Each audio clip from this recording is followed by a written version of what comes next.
Jacksonville K9 officer survives gunshot to face, kills bank robbery suspect.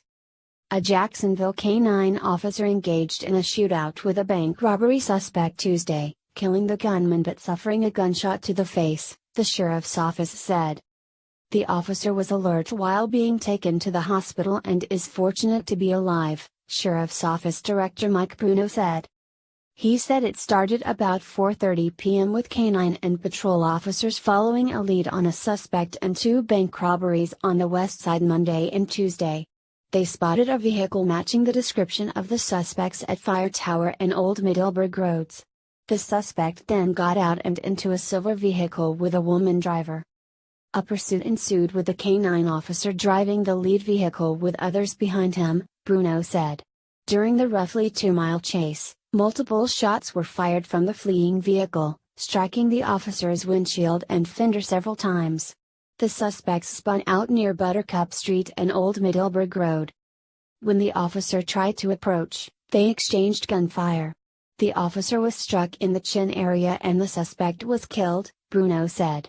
There were no reports of the woman or the officer's dog being injured. Bruno said the woman is being interviewed to determine her role. No names have been released. In the robberies, the first was Monday at Wells Fargo at 4328 Blanding Boulevard about 10:15 a.m. The robber stood in line and then told the teller to look at him. He then lifted his shirt and displayed a gun in his waistband and demanded money. The teller complied. Several customers were inside at the time. The sheriff's office also provided security images of the suspect. In the second, a similarly described robber this time brandished a gun at Atlantic Coast Bank at 8048 Normandy Boulevard about 9:15 a.m. Tuesday. He demanded money, saying, "I'm sorry, I am doing this for my family." The teller complied. This also is the second time this year that a bank robbery suspect ended up dead in a police shooting. On March 17 a man robbed a Wells Fargo at 4206 San Juan Avenue. Developments led police to Patrice Court about 20 minutes later where they confronted 29-year-old Terrence Randolph King.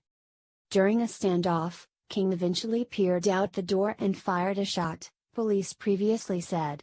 He closed the door and opened it a short time later and was fired at by Officer R.L. Johnson 6 times, hitting King once in the hip.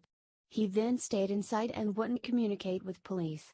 But he did phone some family members and apologized for what he had done and told them he intended to kill himself.